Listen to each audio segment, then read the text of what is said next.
You got the touch. You got the power.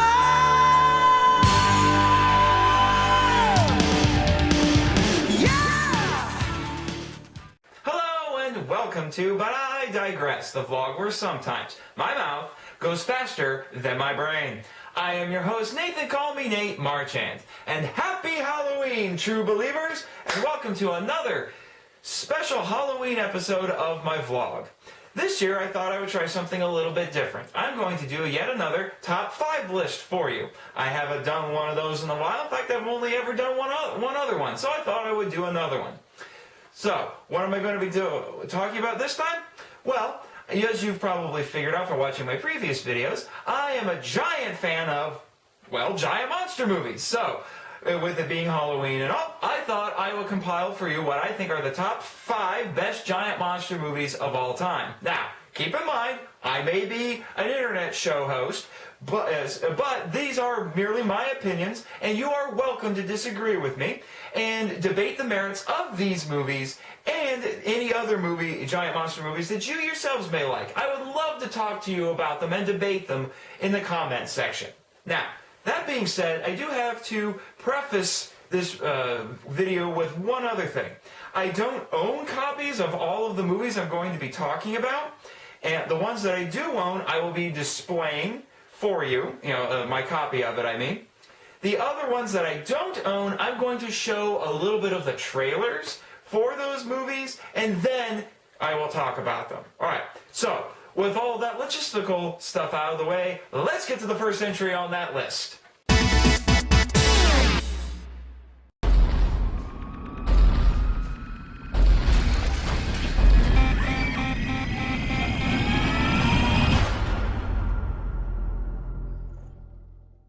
Cloverfield was the movie that started the found footage trend that you've been seeing in a lot of horror movies these days, although I think that trend is starting to die out a little bit. I don't think it was the first movie to do this. That credit probably goes to the Blair Witch Project. But it's one of the things that makes this movie unique, in that it's, so far as I know, the only giant monster movie filmed in this sort of a style, which back then actually threw a lot of people off. People complained about the camera movements being too herky-jerky, especially when you're trying to watch it in a movie theater, and they thought the dialogue was bad. And I'm here to defend the movie by saying that if it's a found footage movie, it's not supposed to have smooth, professional camera movements. It's supposed to be like someone in the middle of the action filming things as they happen, being filmed by an amateur. So it shouldn't look perfect. And the dialogue is not bad, it's realistic. What a lot of you probably know but don't realize is that when writers write dialogue, it's not quite true to life. It's not quite realistic. It's stylized. They take out the time buying where it's like uhs and ums. It's a lot shorter and more concise than real speech. And since this is supposed to be like it was actually filmed in real life, the dialogue is meant to sound realistic, so that didn't bother me at all. But the real reason, well, 2 real reasons why I put this movie on this list is, 1, while it is a giant monster movie, ultimately it is actually about the characters. It is about a young guy running off to save his ex-wife who is trapped in the middle of New York in the middle of a giant monster attack, and then ultimately reconciling with her. It's about the characters, which is a welcome change, because in most giant monster movies the characters are flat and boring and really just there to help set up the monster action. And the second reason I put it on the list is because this movie showed that giant monsters can be legitimately scary. They found ways to make the creature in this movie scary, which is a great accomplishment when, for decades before this, giant monster movies were relegated to silly fluff films, and no one took them seriously. So, thank you, J.J. Abrams and Bad Robot, for making that possible. Pacific Rim.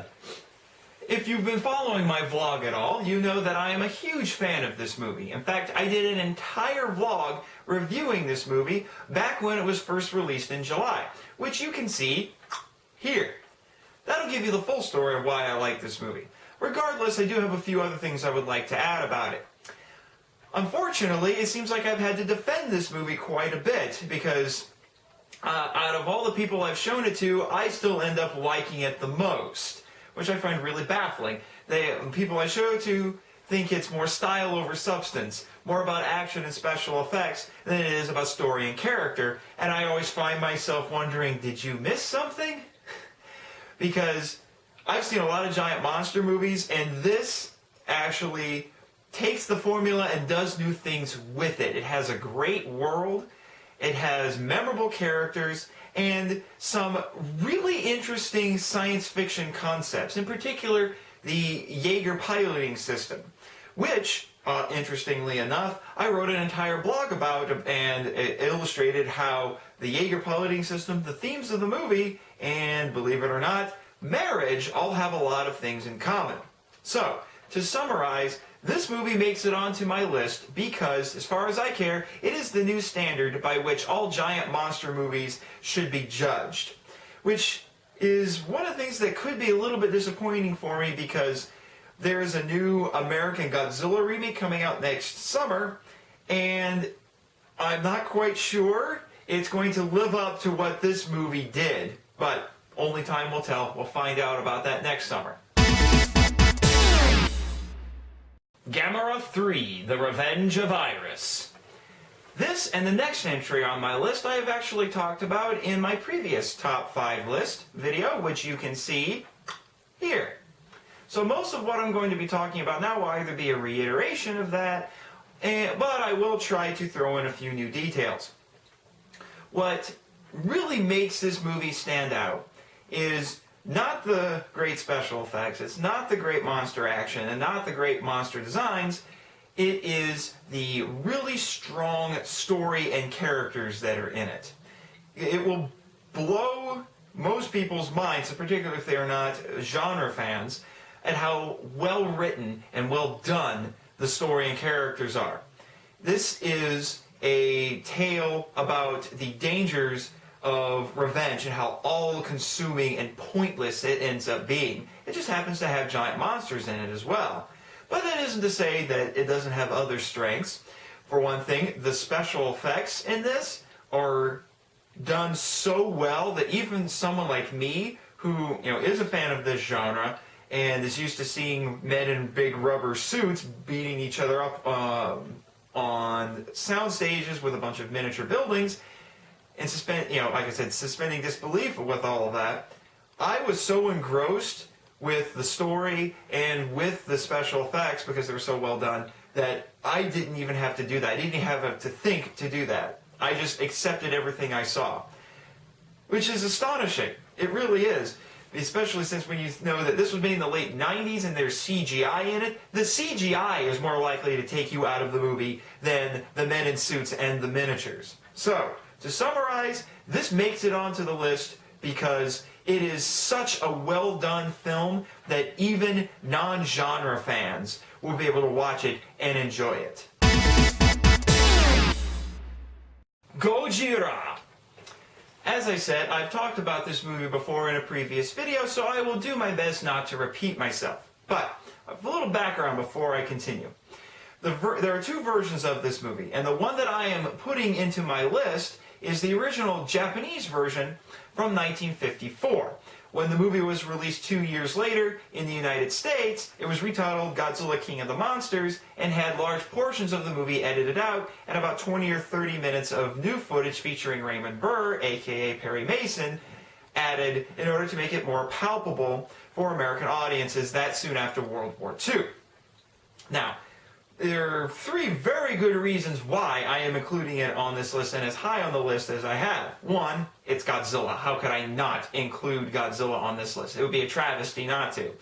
2, without this movie, all of the previous films that I've mentioned on this list would never have been made. And 3, well, most people, if you mention Godzilla flicks to them, they think of them as being cheesy B-movie fare. I'm here to tell you, with this movie, the franchise did not start off like that at all. This is a dark, meditative film about the dangers of the atomic age. You gotta remember, at the time, and even now, the Japanese were the only people to ever have a nuclear bomb used on them. So the memories of Hiroshima and Nagasaki were still quite fresh in their minds.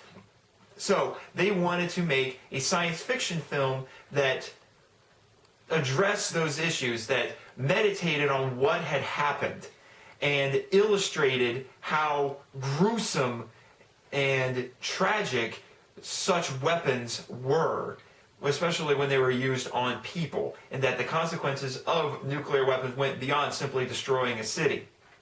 So, it will surprise people just how powerful the themes are in this movie. And really, the best creature features and the best science fiction are the ones that take big ideas like that and examine them subtly through their stories, so that it elevates it to being more than just simple escapist fantasy. So, there should be no question whatsoever why this movie is on the list and why you should track it down and see it. We're millionaires, boys. I'll share it with all of you. Why, in a few months it'll be up in lights on Broadway. Come, the eighth wonder of the world! Wild, weird, wonderful. The stuff for which movies were made. Adventure, to make you wonder if it's true, while your eyes convince you that it is. Truly, the thrill of thrills. Don't miss it this time.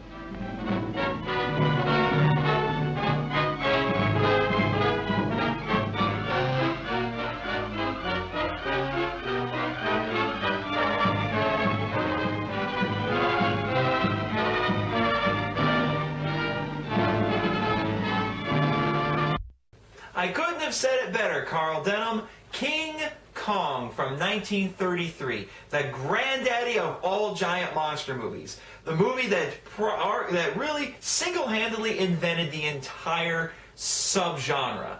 And arguably, without this, there would be no other giant monster movies. There wouldn't even be a Godzilla without King Kong. Do your research, you'll find out how and why. What can I say about this movie? There's so much that could be said. I'm not sure where to start. This is an astonishing film to watch. Even if you just look at it purely to admire the special effects, it is uncanny the amount of special effects techniques that were used in order to bring everything in this movie to life. You've got stop motion, forced perspective, film cropping. I mean, there's just so many techniques used, to make everything in this movie work. And it is an exciting film. It is full of this great adventurous spirit. I mean, is it any wonder it's an icon not only in giant monster movies, but in American cinema and in Americana? I mean, King Kong is part of American pop culture. You can't get around that. And like I said, it has this great adventurous spirit to it.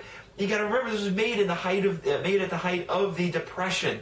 This was the sort of thing that people needed. They needed a movie like this, an exciting movie like this, in order to get their minds off of everything that was going on. It was great escapist fare, but it has memorable characters and great lines and such excitement and dripping from every single frame of this movie.